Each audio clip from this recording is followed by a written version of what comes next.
গাছের ডাল ভাঙি পড়ছে কালকে ঝড় বৃষ্টিতে, ওই যে গাছের ডাল পানি দিকে চারিদিকে কি অবস্থা। আমার তো রান্নাঘরে যে দেখেন ভিজে গেছে। এখানে হচ্ছে আমরা এই যে বস্তা দিয়ে এর উপর বসে রান্না করতেছি, কিন্তু বাইরে কি অবস্থা বৃষ্টিতে। রাত থেকে এখন পর্যন্ত অনেক বৃষ্টি হচ্ছে। আমার পুকুরটা ভর্তি হয়ে গেল।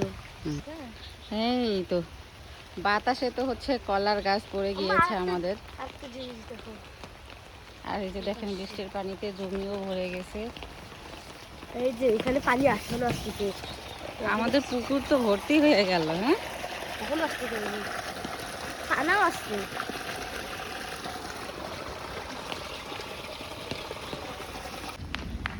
জমিতে বৃষ্টির পানি দিয়ে পুকুর হয়ে গেছে।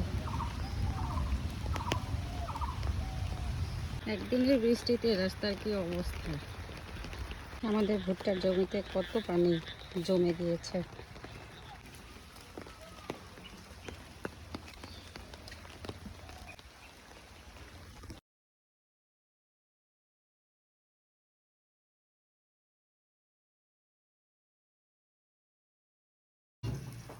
তরকারিটা কিন্তু কেন না কালো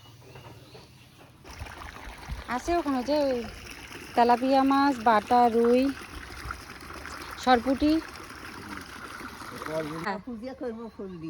এই যে আমার বৌদি আসছে, হলো পূজা করবো। আজকে কি পূজা বৌদি? আজকে বৃহস্পতিবারই পূজা, ও সেই কোণে ফুল তুলিয়ে পূজা করি। মোর জন্য দোয়া করেন বেশি করে। আচ্ছা, তোমরা দোয়া করি, ভালো থাকো, সুস্থ থাকো।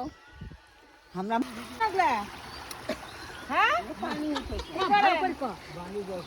বান্ধি দিলে মাছগুলো ফির কই যাবে?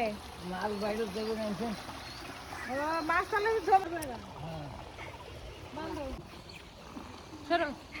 বিসমিল্লাহ। এই সজনার গাছ লাগাইলাম, সবাই একটু দোয়া রাখবেন যেন হয়। হ্যাঁ, আমি দোয়া করে দিলাম। বিসমিল্লাহ। বেশি বেশি সজনা হলে সবারে দিয়েই খাবো। ঠিক আছে।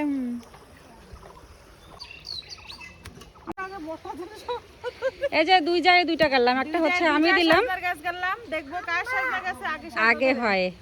হ্যাঁ দাও, হাত দাও ওখানে। হ্যাঁ বলো ধরো। বিসমিল্লাহ। আমার চাচির গাছে আগে সাজনা ধরিও, আর আমার আম্মুর গাছে পরে। সকাল দিলাম হচ্ছে বড় এই কাদো হইছে। কাদার মধ্যে অনেক কষ্ট করে যাচ্ছে তো। আরে ওটা ইয়া এই এই যে সবার দোয়া গাছ দিলাম গাড়ি।